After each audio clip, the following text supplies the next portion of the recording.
Sarah, when most people think about their 14th summer, they remember camp friendships or first crushes. What do you remember? I remember my mother braiding my hair that last morning, telling me how proud she was that I'd been chosen for this special program. She packed my favorite teddy bear and promised to write every day. Tony. I believed her when she said I'd be home before school started. I had no idea that when those gates closed behind me, I wouldn't see her face again for 20 years.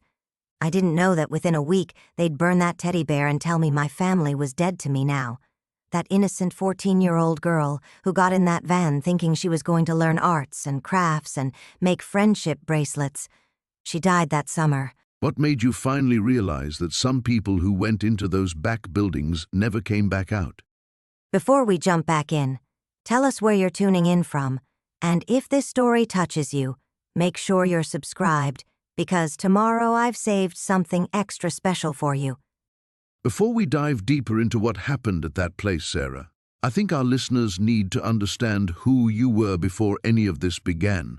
Can you paint me a picture of your childhood, your family? Long pause. You know, Tony, I've spent so many years trying to remember that little girl. Sometimes I wonder if she was real, or if I've just constructed her from fragments. But yes, I can try. I grew up in what anyone would call a normal suburban home. My father worked as an accountant, very methodical, very quiet. He wore the same cologne every day, something woody that I can still smell if I close my eyes. My mother was a teacher, 3rd grade. She had this way of humming while she cooked dinner, always the same melody, though I never knew what song it was. That sounds wonderfully ordinary. Were you close with them? I thought I was. Pause.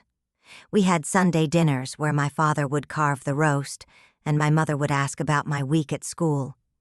I'd tell them about my friends, about the books I was reading. I was always reading, Tony. I'd curl up in this window seat we had in the living room, with these faded blue cushions, and I'd read for hours. Nancy Drew mysteries, Anne of Green Gables, anything I could get my hands on.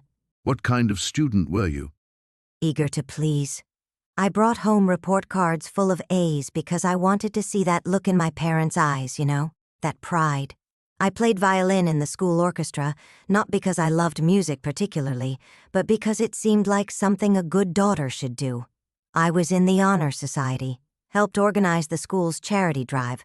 I thought I was building toward something, toward a future where I'd go to college, maybe become a teacher like my mother. Tell me about your friends during those years. Soft laugh. There was Jennifer, who lived 3 houses down. She had this infectious laugh and was always getting us into harmless trouble. We'd ride our bikes to the corner store and spend our allowance on penny candy, then spread it all out on her bedroom floor like we were planning a military operation. And there was David from my English class. I had such a crush on him. He had these serious brown eyes, and would actually listen when I talked about the books we were reading. It sounds like you had roots, connections. What was your family's relationship with religion during this time? Pause. That's where it gets complicated, Tony. My parents weren't particularly religious when I was very young. We'd go to the Methodist church on Easter and Christmas, more out of tradition than conviction. But when I was about 12, something shifted. My mother started talking about feeling empty, about needing more meaning in her life. She'd always been prone to these periods of melancholy, but this felt different. How did that manifest in your household? She started reading these books about spiritual awakening, about finding authentic community. She'd quote passages to my father at dinner, talking about how modern society was spiritually bankrupt, how we were all just going through the motions. My father would nod and make those non-committal sounds he was good at, but I could see something changing in his eyes too, like maybe he was starting to believe her. Were you aware of any specific influences that were shaping their thinking? There were these seminars they started attending on weekends. They'd come home energized in a way I'd never seen before, talking about meeting people who truly understood what it meant to live with purpose. They said they'd found a community of believers who were committed to following God's will completely without compromise. At the time, I thought it was nice that they seemed happier. How did this affect your daily life at home? Gradually at first. We started having longer prayers before meals, and my mother would talk about how we needed to examine whether our choices were aligned with God's plan. She started questioning things that had never been questioned before.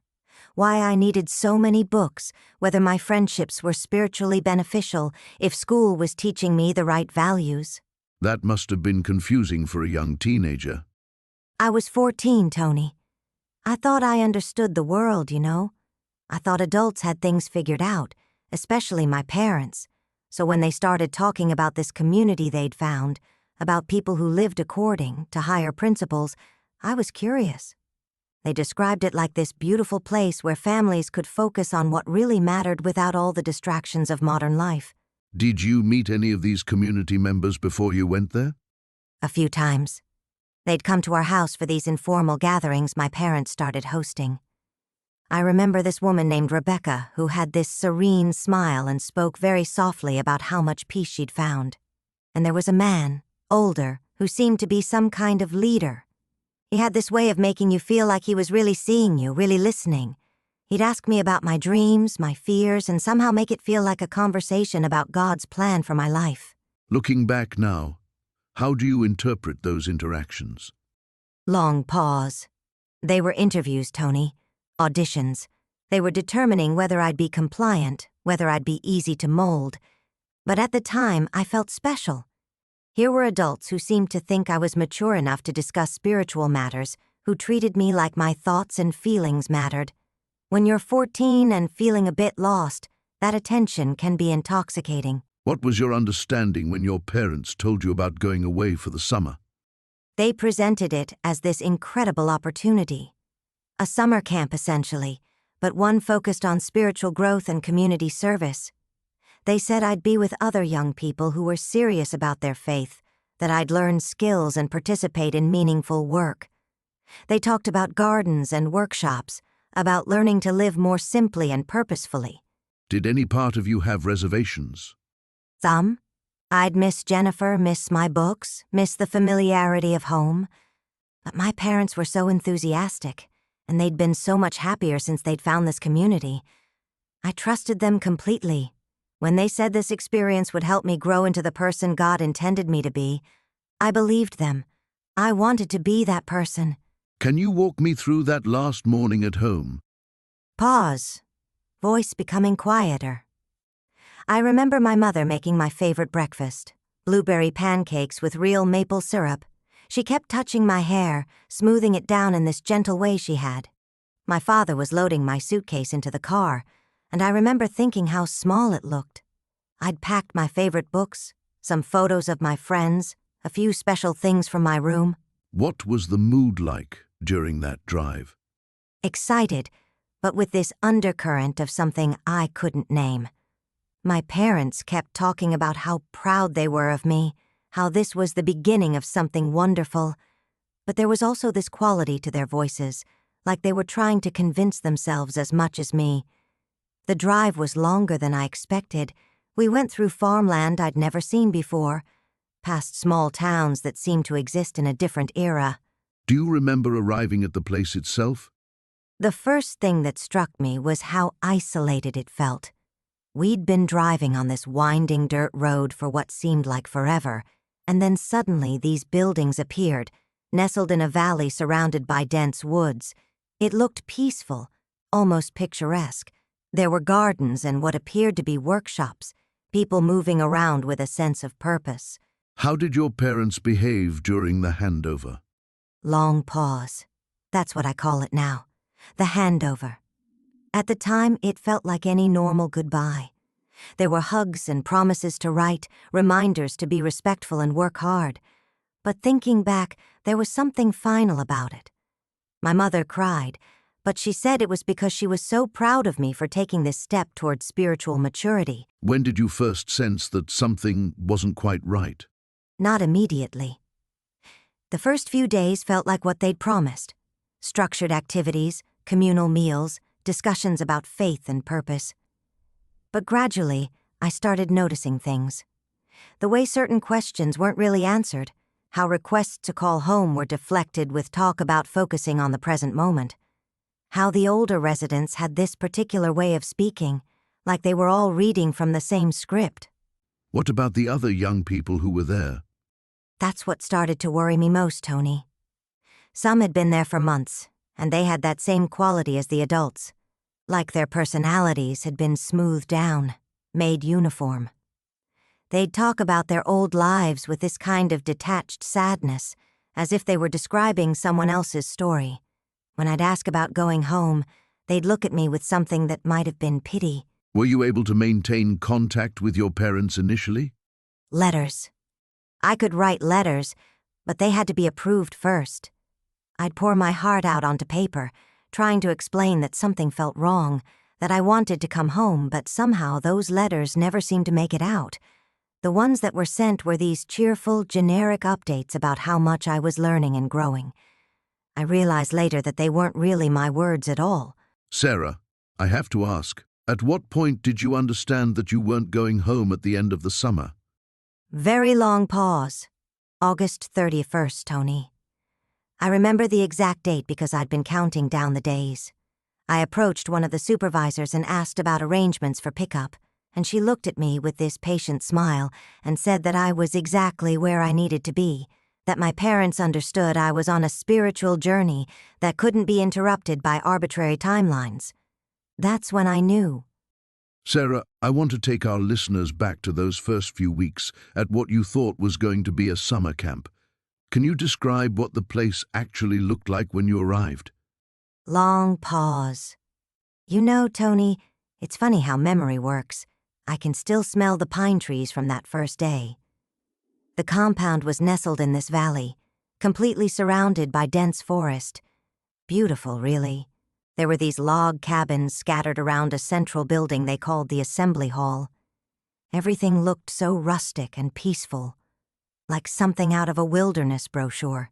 When you say compound, Sarah, that's not a word most 14-year-olds would use to describe a summer camp. No, you're right. That's the word I use now after everything. Back then, I thought it was magical. There were gardens everywhere, vegetable patches, fruit trees. The whole place seemed self-sufficient.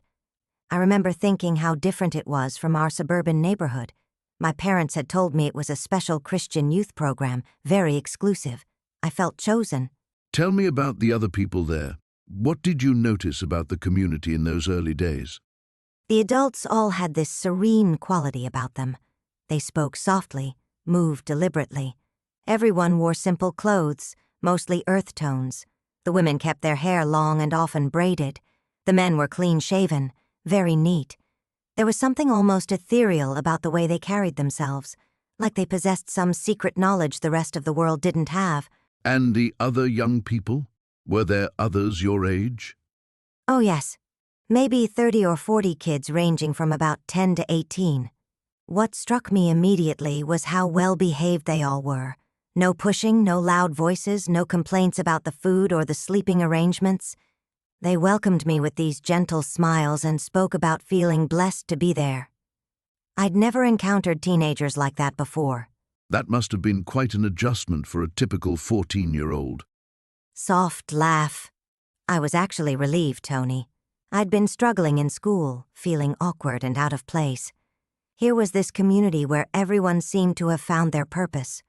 The older kids, especially the ones who'd been there for years, they had this confidence I envied. They knew exactly where they belonged. You mentioned kids who'd been there for years. At 14, didn't that seem unusual for a summer program? That's when I first started asking questions. There was this girl, maybe 16, who told me she'd arrived when she was 11. She spoke about the outside world like it was some distant, dangerous place she barely remembered. When I asked about going home, she got this puzzled look and said, "Why would you want to leave paradise?" How did the leadership structure work? Who was in charge? There was Father Samuel. That's what everyone called him, though I learned later his real name was David Matherson. He was probably in his 50s then, with silver hair and these incredibly penetrating blue eyes. When he looked at you, it felt like he could see straight through to your soul. He rarely raised his voice, but when he spoke, everyone listened with complete attention. Describe one of your early encounters with him. Pause. It was maybe my third day there. I was homesick and had been crying in my bunk. He appeared beside my bed like he'd materialized out of thin air. He sat down and took my hand, and his voice was so gentle when he said, "Sarah, do you know why you're here?" I shook my head, and he smiled this sad, knowing smile. "Because God has chosen you for something special. Your tears aren't from missing home. They're from your spirit recognizing its true calling." How did that make you feel in the moment? Like I mattered, Tony. Like all the confusion and loneliness I'd felt for years suddenly had meaning.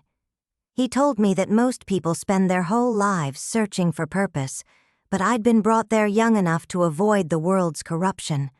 It felt like the greatest compliment anyone had ever given me. What was the daily routine like in those early weeks? We'd wake before dawn for morning prayers in the assembly hall. Father Samuel would lead us in these beautiful hymns I'd never heard before.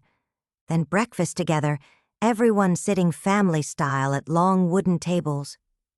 The food was simple but nourishing.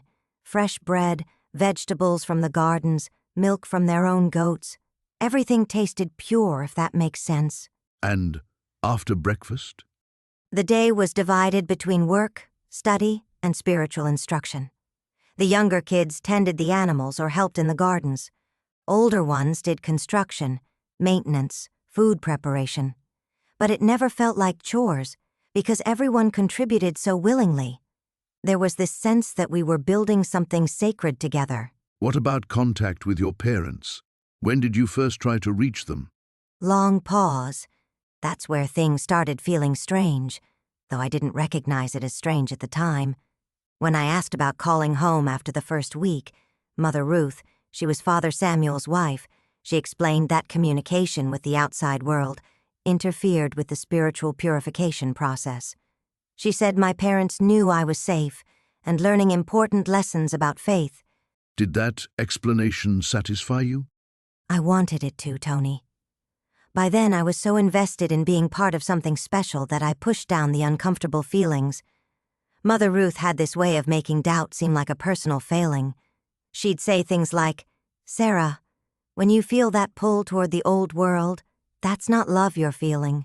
That's spiritual weakness trying to drag you back into darkness." Looking back now, what do you see that you couldn't see then? The isolation was so gradual, so carefully orchestrated. They didn't just cut us off from our families physically, they systematically redefined what family meant, what love meant, what normal meant. Within a month, questioning anything about our life there felt like betraying not just the community, but God Himself. Were there moments in those early weeks when you sensed something wasn't quite right? Pause. There was this boy, maybe 17, named Michael. He'd been there since he was 12.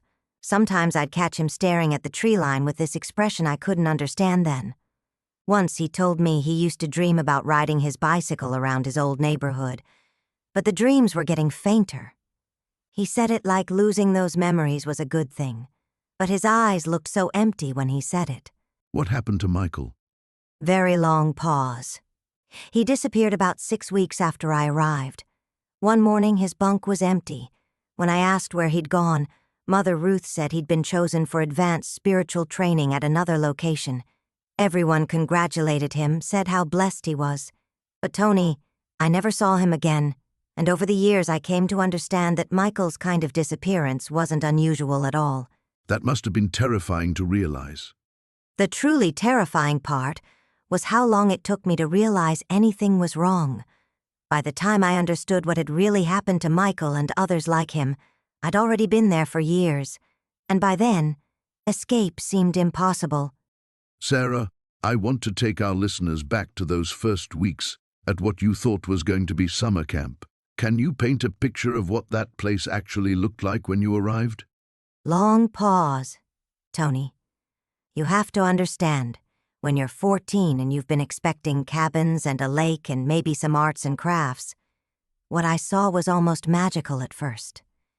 The compound sat in this valley surrounded by dense pine forests. There were these beautiful wooden buildings with hand-carved details, vegetable gardens that seemed to stretch forever, and children running around in simple white clothing that looked almost angelic. It sounds idyllic, almost too perfect. That was exactly the point. The leader, Brother Marcus, he had designed everything to look like paradise on earth. There were wind chimes hanging from every porch that created this constant, gentle music in the breeze. The smell of fresh bread was always in the air because the women took turns baking throughout the day. Even the way people moved was different, slower, more deliberate, like they had found some kind of inner peace. But something must have felt off, even in those early days. There were small things that my 14-year-old brain couldn't quite process, like how all the adults spoke in these soft, measured tones, as if raising your voice was somehow sinful. And the children, they were so quiet, Tony. Not the kind of quiet you get when kids are being good, but the quiet of children who have learned that speaking up brings consequences. Tell me about Brother Marcus. What was your first impression of him? Pause. He was probably in his late 40s then. Tall and lean with these piercing blue eyes that seemed to look right through you. But it was his voice that really got to people. Deep and soothing, like warm honey. When he spoke about God's plan and the coming tribulation, you wanted to believe every word. He had this way of making you feel chosen, special, like you were part of something far greater than yourself. And your parents? They met with him before leaving you there? Oh, yes. There was this whole ceremony. Brother Marcus called it a blessing of transition. We all stood in the main hall, this beautiful room with exposed wooden beams and windows that caught the afternoon light just so. He placed his hands on my head and spoke about how I was being called to serve God's true family. My mother was crying, but she was smiling too, like she was proud to be giving me this opportunity. How long before you realized this wasn't temporary? The first real sign was when I asked about going home for Christmas. I was talking to Sister Margaret, one of the women who supervised the children. She had this kind face, reminded me of my grandmother, always smelling of lavender soap. But when I mentioned Christmas at home, her expression just froze. She told me that I was home now, that God's family was the only family that mattered. That must have been terrifying for a 14-year-old. I remember running to my dormitory and crying until my roommate, this girl about my age, told me to stop. She said crying was selfish, that it meant I wasn't trusting in God's plan. Tony, this girl couldn't have been more than 15, but she spoke like she'd been there forever. Her eyes were so empty, like someone had taken all the childhood out of them. Were there other children who had arrived recently, or were you unusual in that regard? That was another red flag I didn't understand at the time. Most of the children had been born there, or brought there as babies and toddlers. There were maybe 3 or 4 of us who had arrived as older children, and we were watched more closely. We had different chores, different Bible study sessions, different everything. Different how? The children who had grown up there, they moved through their daily routines like sleepwalkers. Up at dawn for prayer, then breakfast of porridge and fruit from the gardens, then work assignments, then more prayer, then dinner, then evening reflection. But for us newer ones, there were additional meetings with Brother Marcus himself, usually in his private study. Can you describe those meetings? Pause. His study was in the main house, lined with religious books and lit by oil lamps even during the day. He would sit across from me in this leather chair and ask about my thoughts, my feelings, my dreams. He said he needed to understand the worldly influences that were still corrupting my spirit. At first I thought he was being kind, that he genuinely cared about helping me adjust. But that changed. Gradually, yes. He started asking about my family, my friends from home, what I missed most about the outside world. Then he would explain why each of those things was actually a trap, a way that Satan kept people from finding true salvation. He was so patient, Tony, so gentle in the way he dismantled everything I had ever believed about love and family and normalcy. And the other adults, did any of them seem uncomfortable with how things were run? That was perhaps the most unsettling thing. Everyone seemed genuinely happy, genuinely convinced that they were living the right way. Sister Margaret would hum while she worked in the kitchen. The men would laugh while building new structures or tending the animals. Even the women who supervised us children seemed to believe they were nurturing us, protecting us from something terrible outside those walls. Looking back now, Sarah, with 20 years of perspective, how do you think Brother Marcus managed to create that level of devotion? Long pause. He understood something about human nature that most people never think about. He knew that if you could make someone feel rescued, if you could convince them that the world outside was dangerous and corrupt, they would not only stay willingly, they would help you keep others there too. Every person in that compound believed they were saving souls, including mine. And that belief would make what came later even more devastating. Quietly. Yes, Tony. Because when everyone around you believes they're doing God's work, it becomes almost impossible to trust your own instincts about what's really happening. Sarah, you mentioned that the first few weeks at what you thought was camp felt relatively normal. When did that start to change? Long pause. It was gradual at first, Tony. Little things that didn't seem significant until later. We weren't allowed to call home after that first week, which they said was to help us fully immerse in the experience. Then our letters started being monitored before they were sent out. How did you discover they were being monitored? One of the older girls, Rebecca, told me. She'd been there for 2 years already, though at the time I didn't understand what that meant. She pulled me aside one evening and said very quietly that anything I wrote would be read first, and if it contained the wrong kind of information, it wouldn't be sent at all. What constituted the wrong kind of information? Complaints about the food, questions about when we were going home, descriptions of our daily schedule, anything that might make parents ask questions. Rebecca told me to keep my letters cheerful and brief. She said it was for my own good. That must have been confusing for a 14-year-old. It was terrifying, actually, because that was the moment I realized something was very wrong. Up until then, I'd been homesick but trying to make the best of it. When Rebecca told me about the letters, I felt this cold feeling in my stomach, like the ground had shifted under my feet. What was your immediate reaction? I wanted to test it. I wrote a letter to my parents that night, and I included a small complaint about missing home and asked when they were coming to visit. I sealed it and put it in the collection box like we were supposed to do every Sunday. And what happened? 3 days later, Elder Marcus called me to his office. He had my letter in his hand, already opened. He wasn't angry, which somehow made it worse. He was calm, almost paternal. He said he understood I was having some adjustment difficulties. How did he explain opening your personal mail?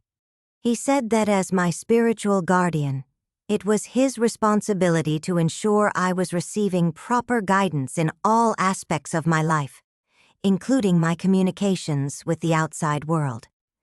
He said my parents had entrusted him with my well-being, and that included protecting them from unnecessary worry.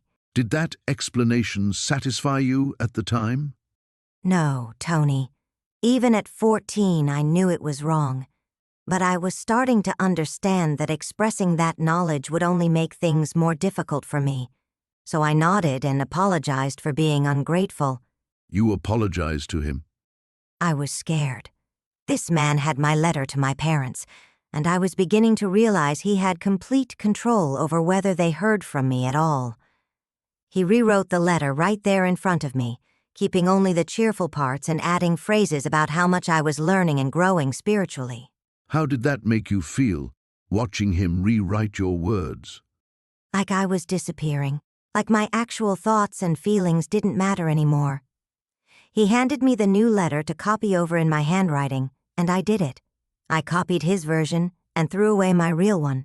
That must have been a profound moment of realization.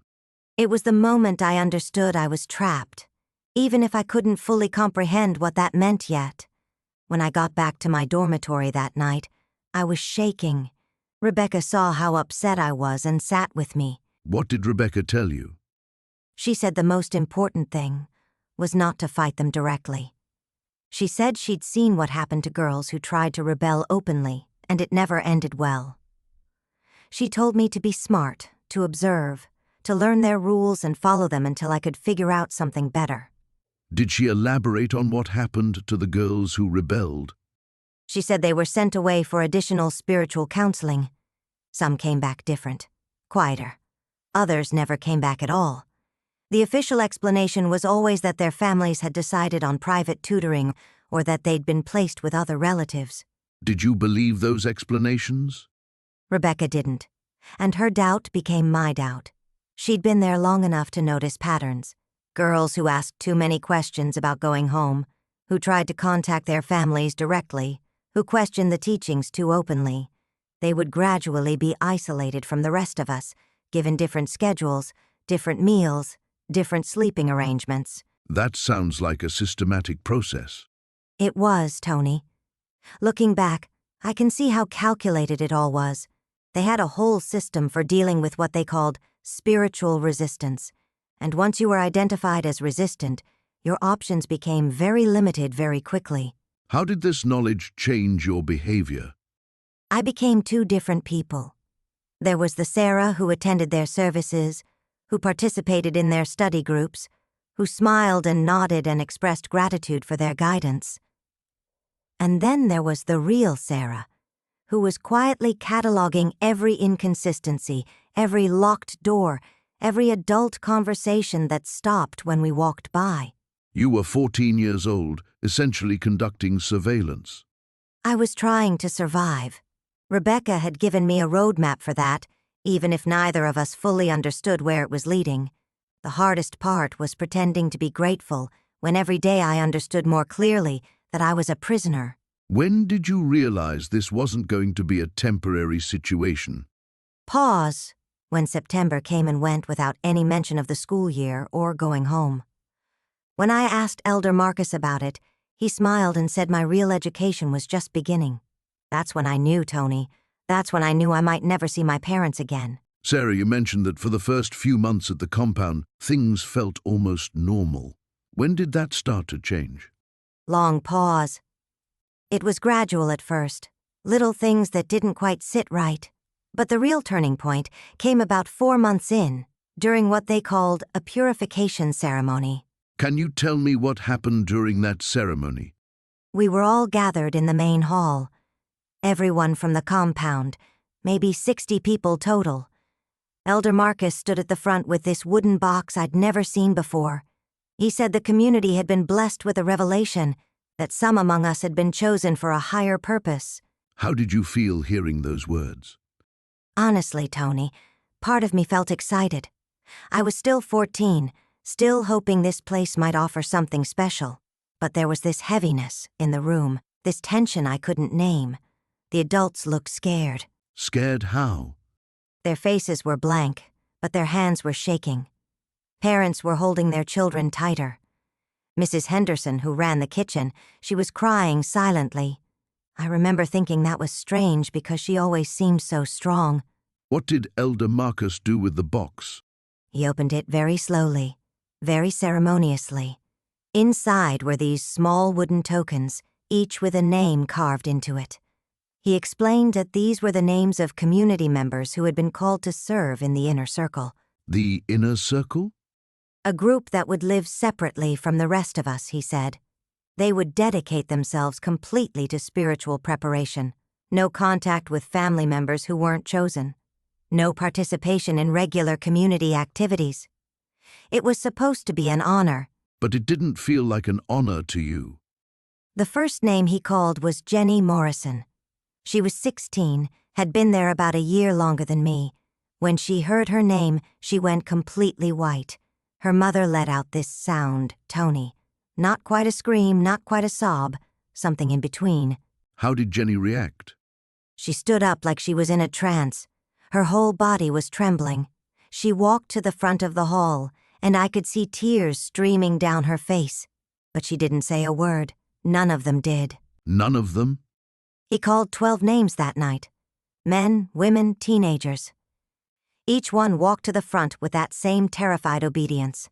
Their families just sat there watching. A few people were crying, but quietly, like they were afraid to make noise. Were you worried your name might be called? Pause, I was terrified, but also confused because I still didn't understand what was really happening. Elder Marcus made it sound like a blessing, like these people were ascending to something beautiful, but everything about the room felt like a funeral. When did you realize it wasn't a blessing? The next morning, Jenny's bed in our dormitory was stripped bare. All her belongings were gone. When I asked Sister Ruth where Jenny had been moved to, she told me I wasn't permitted to ask questions about the inner circle. That must have been frightening for a 14-year-old. It was the first time I truly felt trapped, Tony. Up until that moment, even with the restricted communication and strange rules, part of me believed my parents would come back for me. But seeing those families torn apart, seeing how absolute Elder Marcus's control was, that's when I understood this wasn't temporary. Did you try to find out what happened to Jenny and the others? I tried asking other kids, but they were too scared to talk. I snuck around the compound looking for where the inner circle might be housed. I found a building I'd never noticed before, way at the back of the property, but there were guards. Guards? 2 men I'd never seen before. They weren't part of our community. They looked like hired security. That's when I knew for certain that whatever was happening to those 12 people, it wasn't spiritual elevation. It was imprisonment. How did this realization change things for you? Everything shifted that day. I stopped thinking about this as summer camp or even as a strange religious community. I started thinking about it as a prison.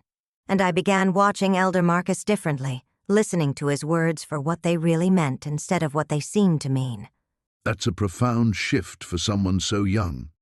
Fear has a way of maturing you quickly, Tony. I realized that if I wanted to survive, if I ever wanted to see my family again, I needed to become very good at pretending to be the obedient follower they wanted while planning something else entirely. Even at 14, you were already thinking about escape? I was thinking about survival. Escape seemed impossible then.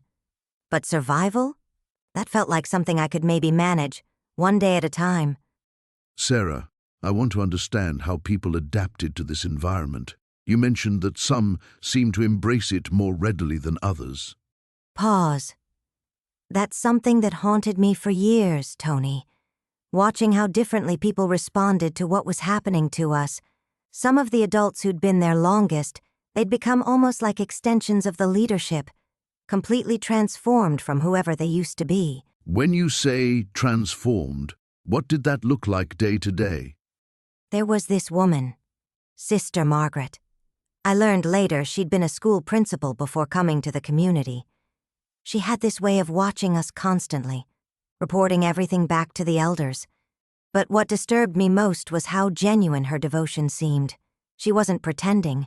She truly believed she was saving us. That must have been confusing for a young person trying to make sense of the situation. Terrifying is more accurate.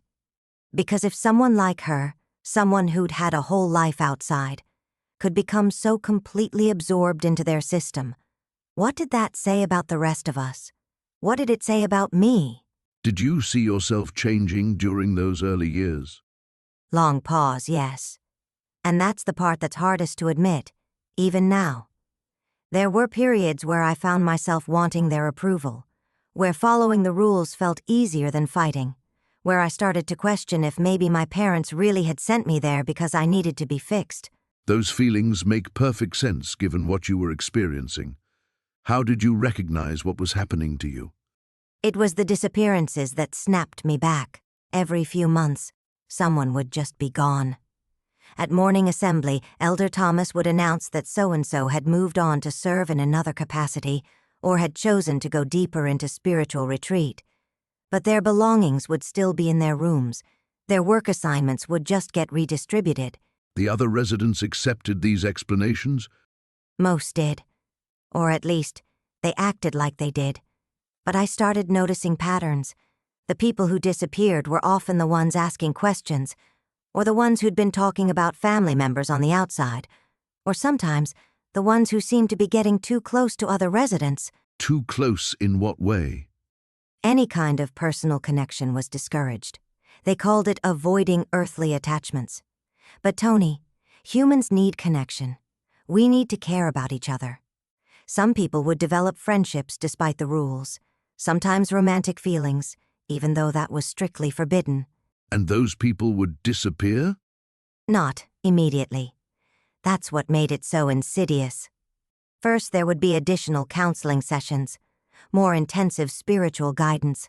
They'd be separated from whoever they'd grown close to, given different work assignments, different meal times.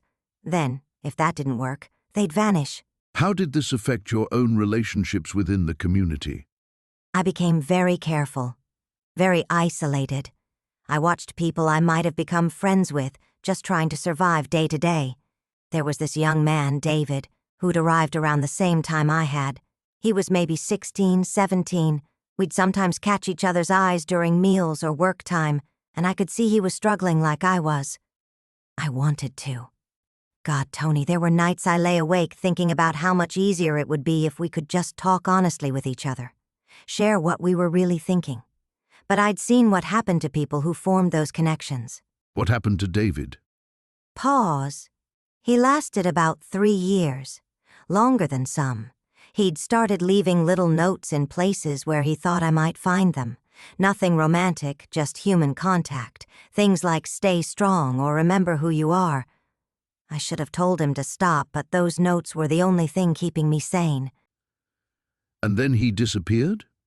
One morning he just wasn't at breakfast. Elder Thomas made his usual announcement. But that afternoon, when I was cleaning the common areas, I found one last note tucked behind a loose board. It said if something happens to me, don't let them make you forget that we were friends. How did that affect your thinking about your own survival? It clarified something crucial for me. The community didn't just want obedience. They wanted complete psychological surrender. They wanted us to believe that our thoughts and feelings and connections to other people were dangerous. And I realized that if I was going to survive with any part of myself intact, I had to start planning differently.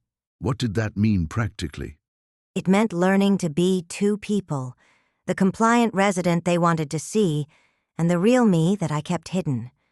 It meant starting to pay attention not just to the rules, but to how the whole system worked, who had real power, what their weaknesses might be, and what it would take to eventually break free. Sarah, you mentioned that people started disappearing. How did the community explain these absences to those who remained? Long pause. At first, they called it spiritual graduation. Brother Marcus would gather us in the main hall and announce that so-and-so had reached such a high level of enlightenment that they'd been chosen for special work in another location.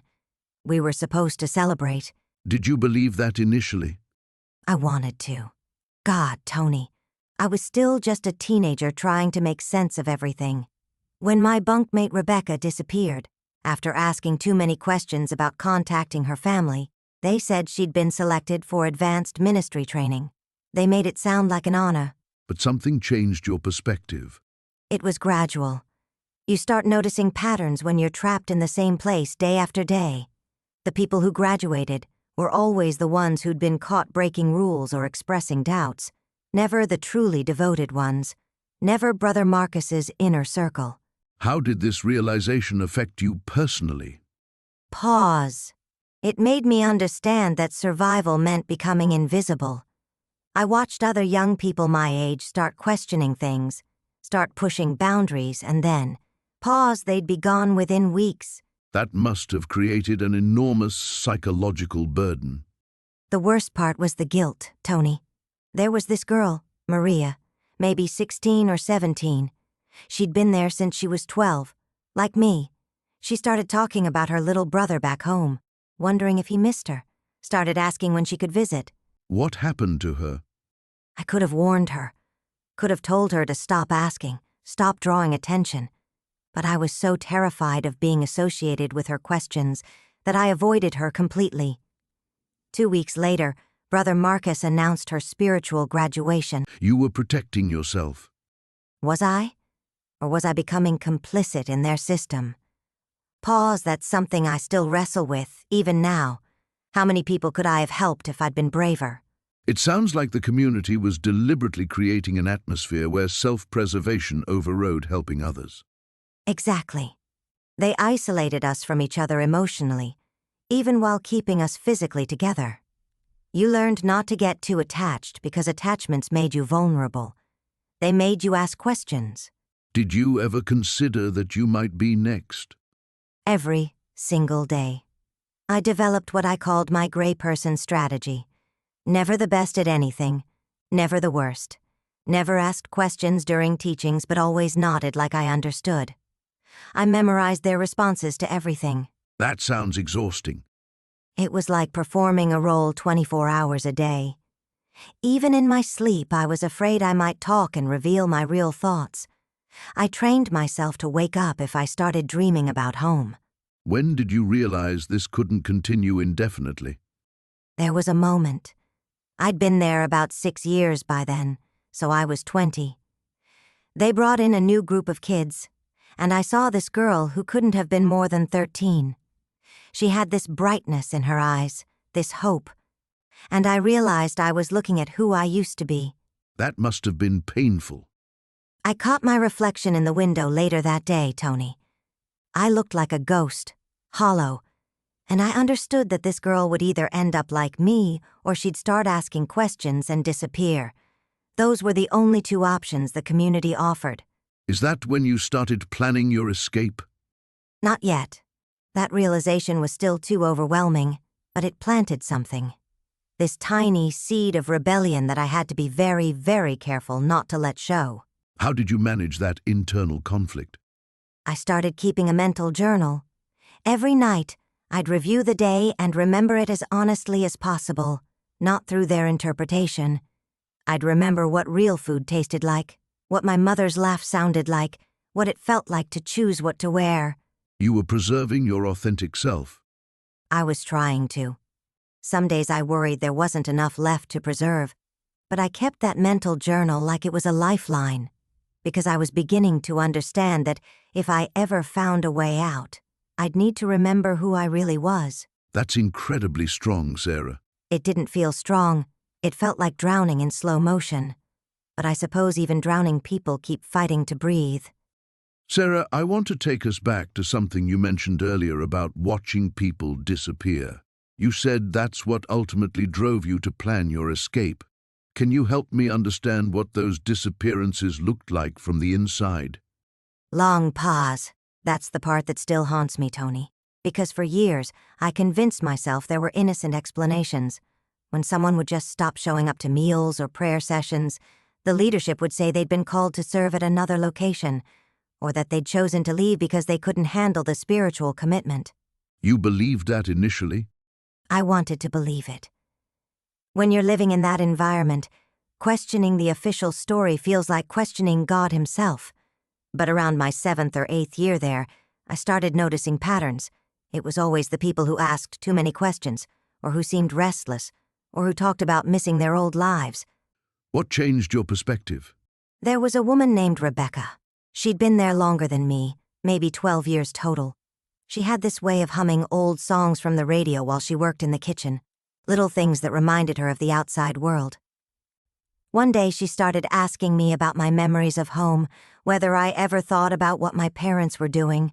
That must have felt dangerous, having those conversations. It was terrifying and thrilling at the same time. For so many years, I'd pushed those memories down because thinking about them hurt too much. But talking with Rebecca made me realize I wasn't the only one who still carried that pain. She told me she'd been writing letters to her sister, hiding them in her mattress, even though she knew she'd never be able to send them. What happened to Rebecca? Pause. One morning, she wasn't at breakfast. When I asked about her, I was told she'd been struggling spiritually and had decided to enter a period of deep meditation and isolation. But Tony, I knew where the isolation cells were, and I never saw her again. Her humming just stopped. How did that affect you internally?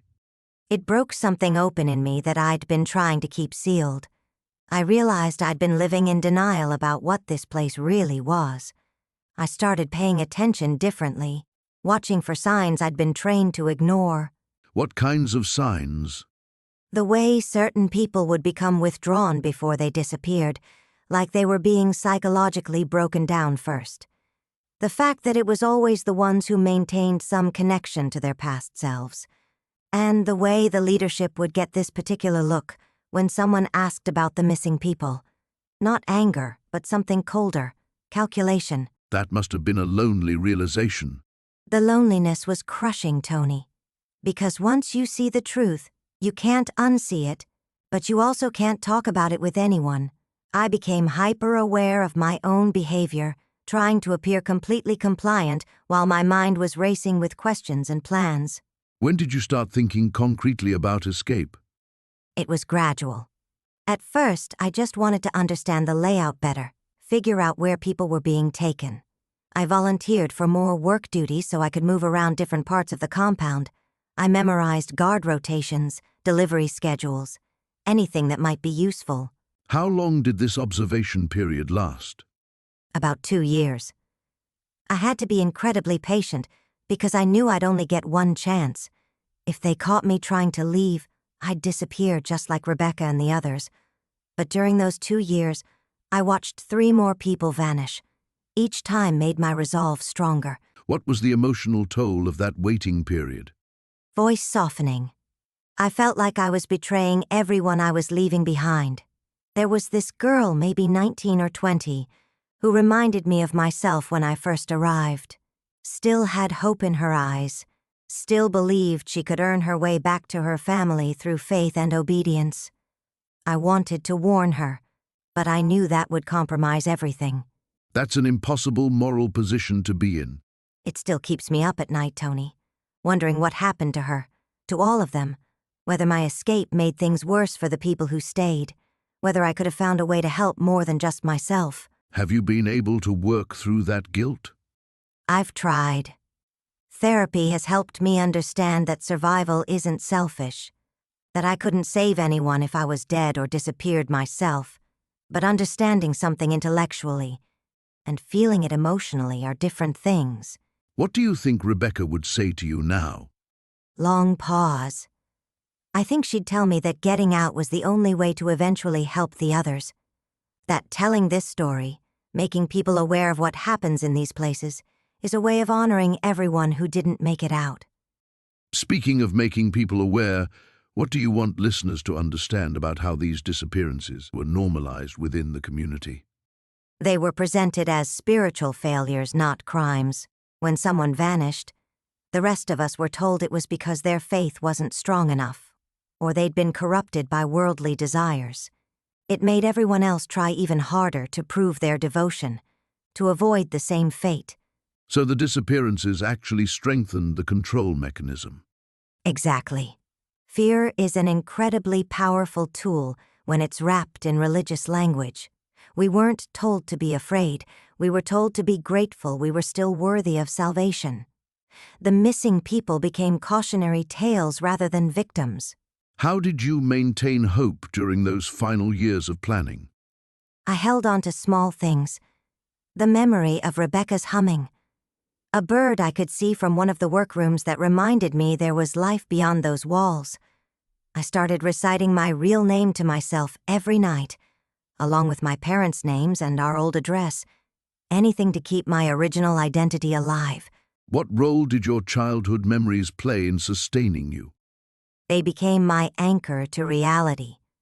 The leadership tried so hard to convince us that our previous lives were illusions, that only life within the community was real.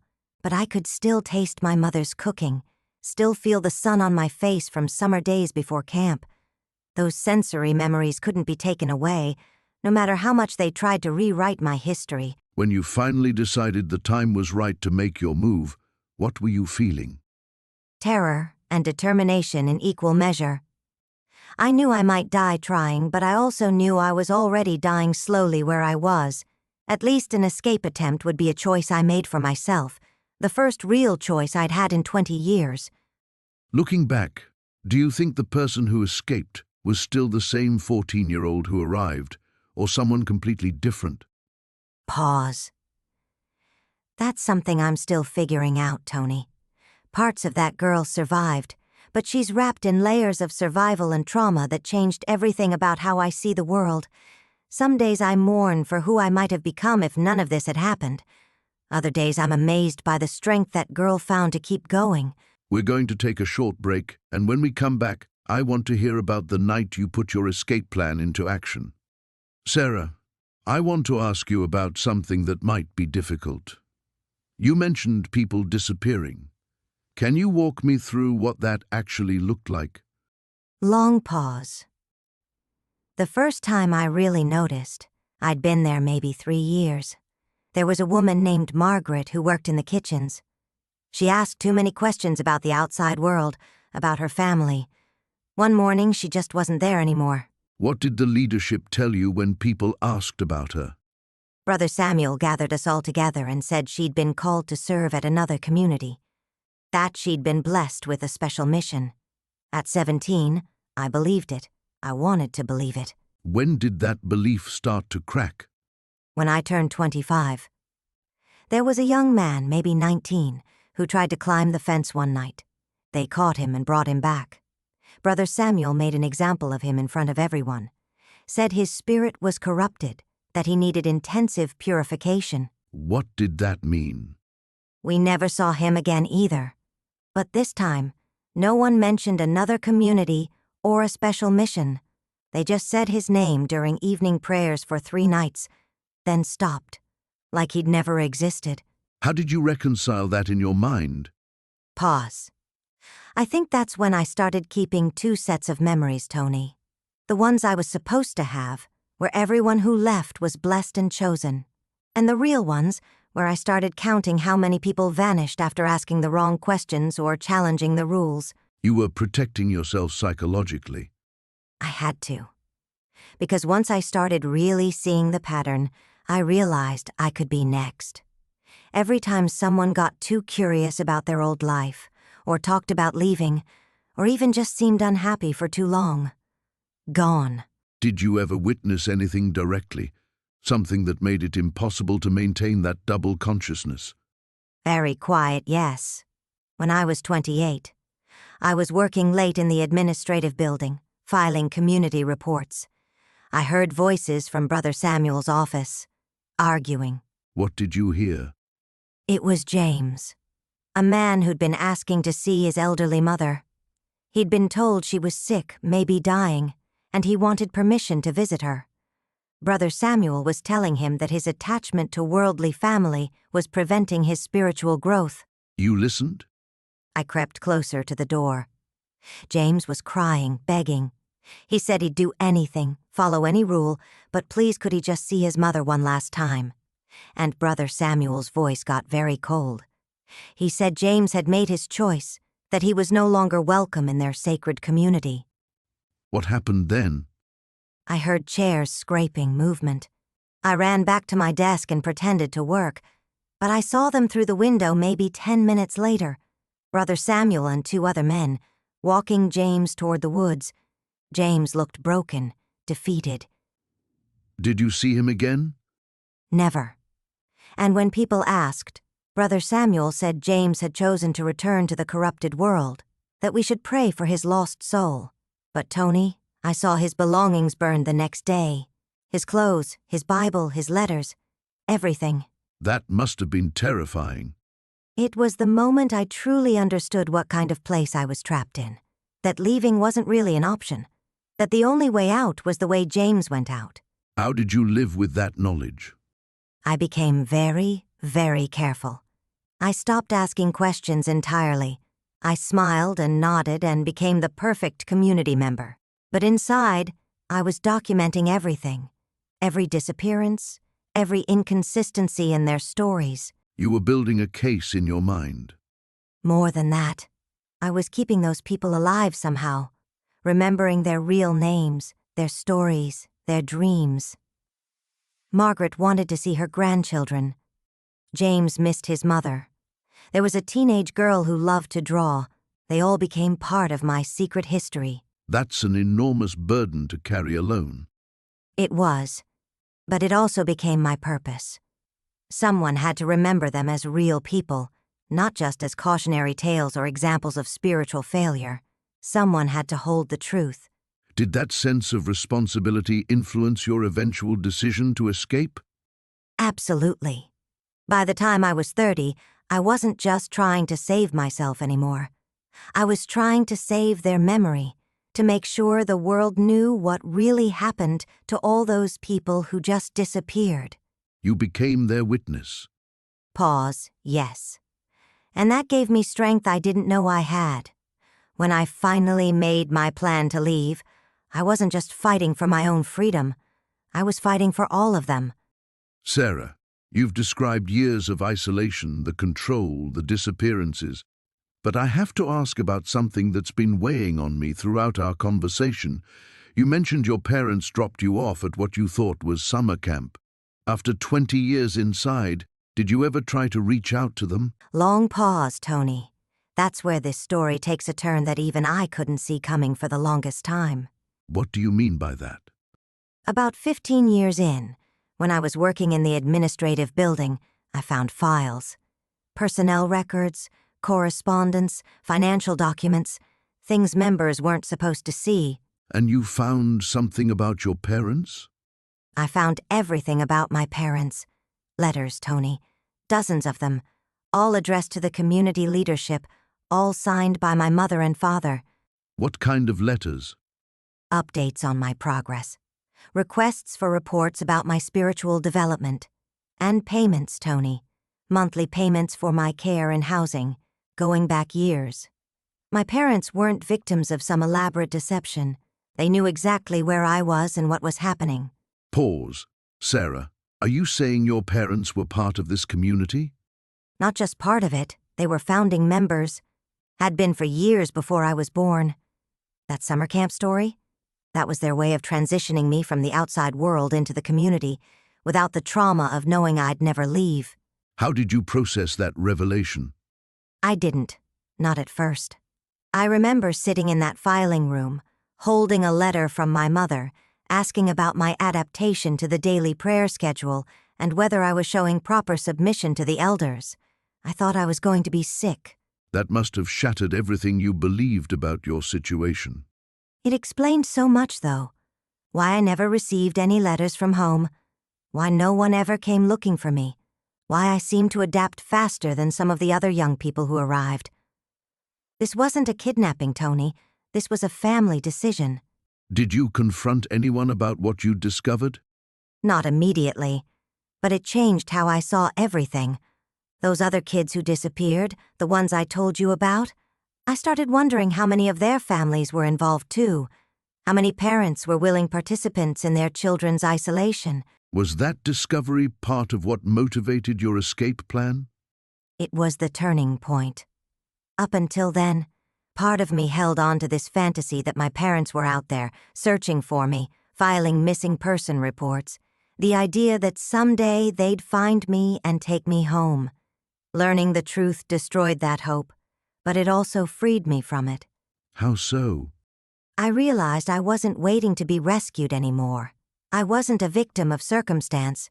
I was an adult woman being held in a place my own family had chosen for me, and the only person who was going to change that was me.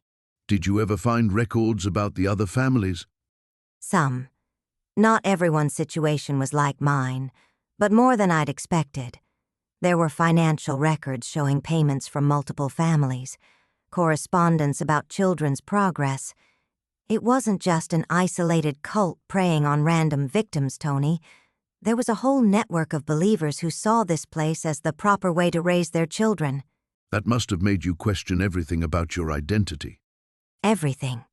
Who I was, where I came from, what my life might have been. But it also made me understand something crucial about the community's power structure. They weren't just controlling us through isolation and doctrine. They were controlling us through family betrayal. Meaning the community had broken the most fundamental bond? Exactly. If your own parents could choose this life for you, if they could willingly surrender you to this system, then who could you ever trust? It was the ultimate psychological control. How did this knowledge affect your relationships with other members? I started seeing the community differently. Some of the adults, The ones who'd been there since childhood like me, they probably had similar stories. We weren't just survivors of a cult, Tony. We were survivors of family abandonment, disguised as religious devotion. Did this make your escape feel more urgent? It made it feel more necessary. I realized that even if I could somehow make contact with my parents, they wouldn't help me leave. They'd put me there intentionally. My escape wasn't just about getting away from the community anymore. It was about saving myself from a life that others had chosen for me before I was old enough to choose for myself. Sarah, you mentioned watching others disappear. Can you tell me more about what you witnessed during those years? Long pause. There were so many, Tony. People who asked too many questions, who seemed restless. They'd be taken for what Elder Marcus called spiritual cleansing. We'd never see them again. How did the leadership explain these disappearances to the community? They told us these people had been called to serve in other locations, or that they'd chosen to leave because they weren't strong enough in their faith. For years, I believed it. What changed your perspective? In my 18th year, I was assigned to help clean Elder Marcus's private quarters. I found a locked drawer that had been left slightly open. Inside were identification cards, driver's licenses, social security cards, dozens of them. From people who had supposedly left voluntarily. Exactly. But Tony, there's something else I need to tell you. Something I've never admitted to anyone, not even my therapist. Take your time, Sarah. Voice trembling. I wasn't just planning to escape. I was documenting everything. Names, dates, locations where I'd seen people taken. I kept a record hidden beneath a loose floorboard in the dormitory. You were building evidence. I was building a case, Tony, because I realized that some of those missing people, they had families outside who might still be looking for them. Children who grew up without parents, parents who never knew what happened to their kids. So your escape wasn't just about your freedom. No. It was about justice for people who couldn't speak for themselves anymore. When I finally got out, the first thing I did wasn't call my parents. I went straight to the FBI field office with my documentation. Sarah, that's incredibly brave. What happened to that information? The compound was raided 6 months after my escape. They found burial sites, Tony. 17 people who never made it out. My records helped identify most of them. How does it feel, knowing that your courage brought closure to those families? Pause heavy. Necessary. It doesn't erase the 20 years I lost, but it gives meaning to the suffering. Those people mattered. Their stories mattered. And that changes everything about how we understand your escape. It wasn't just survival, Tony. It was bearing witness. Someone had to remember their names. Sarah, you mentioned that you had been watching and waiting for months. What was going through your mind as you prepared for what you knew would be your only chance? The hardest part wasn't the fear, Tony. It was the guilt. I kept thinking about the others I'd be leaving behind. Martha, who had taught me to read scripture in those early years. James, who was just a boy when I arrived and had never known anything else. You felt responsible for them. I did.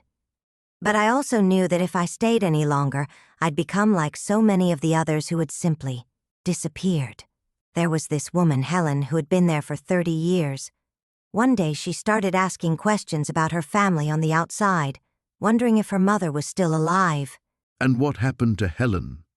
She was taken for special counseling with the elders. We never saw her again. They said she had been called to serve in another location, but long pause. There were no other locations, Tony. That must have crystallized things for you. It did. I realized I had 2 choices. I could wait until I became inconvenient, or I could act.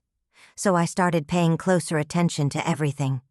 Guard rotations, meal schedules, when the maintenance crews came and went. You were building a mental map. Exactly. And I was testing my own courage in small ways. Taking an extra minute in the bathroom, walking slightly off the designated paths during work time, just to see if I could push boundaries without being noticed. Were you discovered during any of these tests? Once. Brother Michael caught me near the storage building where I wasn't supposed to be. I told him I thought I'd heard an injured animal and wanted to help. He seemed to believe me, but I saw him watching me more carefully after that. That must have been terrifying. It was a wake-up call. I knew I couldn't afford any more mistakes, so I made my decision. 3 days later, during the storm season when security was always more relaxed, I would make my move. How did you prepare yourself mentally for what you knew would be the most dangerous night of your life? I thought about my parents, whether they were still alive, whether they ever wondered what happened to their daughter, and I promised myself that if I survived, I would make sure the world knew what was happening in that place. Sarah, you mentioned that everything changed when you overheard that conversation about the missing members. What happened in those next few days? I couldn't eat, couldn't sleep. Every time I looked at David or any of the inner circle, I felt this cold dread. But I also felt something I hadn't experienced in years: clarity. How do you mean? For the first time since I was 14, I wasn't questioning myself. I wasn't wondering if I was being ungrateful or faithless. I knew with absolute certainty that I had to leave or I would die there. That must have been terrifying and liberating at the same time. Exactly. The fear was overwhelming, but underneath it was this fierce determination. I started paying attention to things I'd trained myself to ignore for 20 years. Such as? Guard rotations. Which doors were locked when, where the keys were kept. I noticed that Marcus, one of the newer security members, sometimes fell asleep during the late shift. I memorized David's schedule when he held his private meetings. You were planning your escape. I was. But Tony, I want people to understand, this wasn't some movie escape plan. I had no money, no identification, no idea what the outside world even looked like anymore. I was a 34-year-old woman who had never used a cell phone. The world had changed completely since you were 14. Everything. But I realized something important during those planning days. I might not know about technology or current events, but I knew people. 20 years of watching David manipulate and control had taught me to read behavior, to spot weaknesses. You were turning their own tactics against them. In a way, yes. I started acting more devoted, more grateful. I volunteered for extra kitchen duty, extra cleaning. I made myself invisible while positioning myself to observe everything. How long did this preparation phase last? 3 weeks. 3 weeks of pretending to be the perfect, grateful member, while I gathered information and waited for the right moment. Pause. The hardest part wasn't the planning, Tony. It was the waiting, knowing that every day I delayed might mean never seeing another chance. What kept you going during those 3 weeks? The faces of everyone who had disappeared. Amy, Jennifer, the others. I realized I wasn't just escaping for myself anymore. I was escaping to tell their stories. So you're standing there in Marcus's office, and you've just heard him give the order. What's going through your mind in that moment? Everything just crystallized, Tony. 20 years of doubt, of wondering if I was crazy for questioning things, hearing him say kill David so casually, like he was ordering supplies.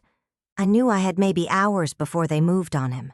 Had you considered that your escape plan might fail? That you could end up like the others who disappeared? Of course. But seeing David's face when Marcus announced the punishment, seeing that terror. Pause, I couldn't live with myself if I ran and left him behind. Not when I knew what was coming. You mentioned earlier that fear had kept you compliant for so long. What changed in that moment? I realized the fear had shifted, Tony. For 20 years I was afraid of what would happen if I left. Suddenly, I was more afraid of what would happen if I stayed, of who I'd become if I just watched another person die. When you made the decision to take David with you, did it feel like you were finally taking control of your life? It felt like I was finally remembering who I was. The 14-year-old girl they took, she had a sense of right and wrong. She would never have stood by while someone was murdered. I'd buried her so deep, but she was still there. How did you approach David without alerting the others? I waited until evening prayers, found him behind the dining hall, Told him we had maybe 6 hours before Marcus would send the enforcers. The look on his face. Pure disbelief that someone would risk their own safety for him. What did you tell him about your plan? That I'd been watching the patrol patterns for months. That there was a 30-minute window when the east fence was unwatched. I told him we might die trying, but we'd definitely die staying. And his response? He asked why I would do this for him. I said because in 20 years, no one had ever done it for anyone else, and that had to stop with us. Sarah, that moment represents such a profound shift from victim to someone taking action.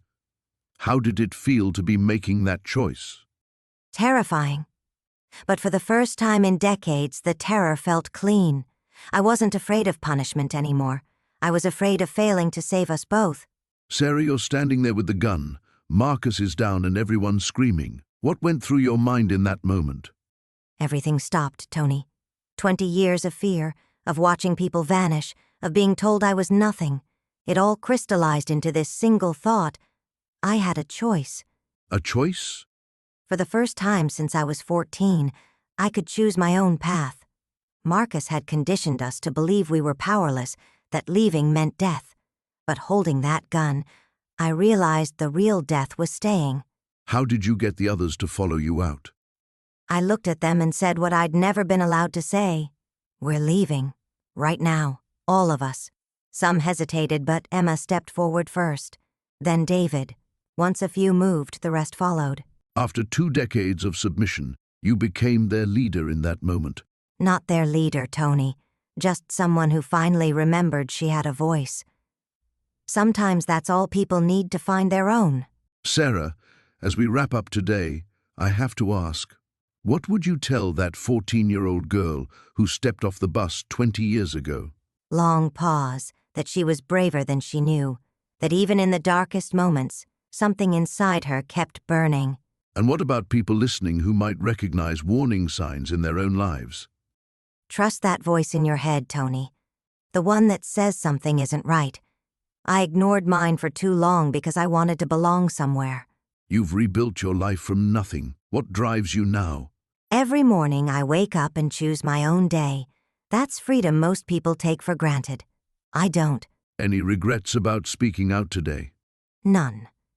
Silence protects predators, not victims. If this helps one person recognize manipulation or gives someone courage to leave, it's worth it. Sarah, thank you for your extraordinary courage in sharing this story. Thank you, Tony, for listening, for believing me. That means everything. Sarah, as we wrap up today, I have to ask, what would you tell that 14-year-old girl who stepped off the bus 20 years ago? Long pause. That she was braver than she knew. That even in the darkest moments, some part of her would never stop fighting. And what about the people listening who might recognize warning signs in their own lives? Trust that voice inside you, Tony. The one that says something isn't right. I ignored mine for too long, convinced I was being dramatic or ungrateful. You've been speaking publicly about this for 3 years now. Has anything surprised you about people's reactions? How many have their own stories? Not necessarily cults, but situations where they lost themselves, where someone else controlled their reality. It's more common than we think. Final question. What does freedom mean to you now? Soft laugh choice, Tony. The simple ability to choose what I eat for breakfast, who I talk to, whether I stay inside or step into the sunlight. Everything else is just details.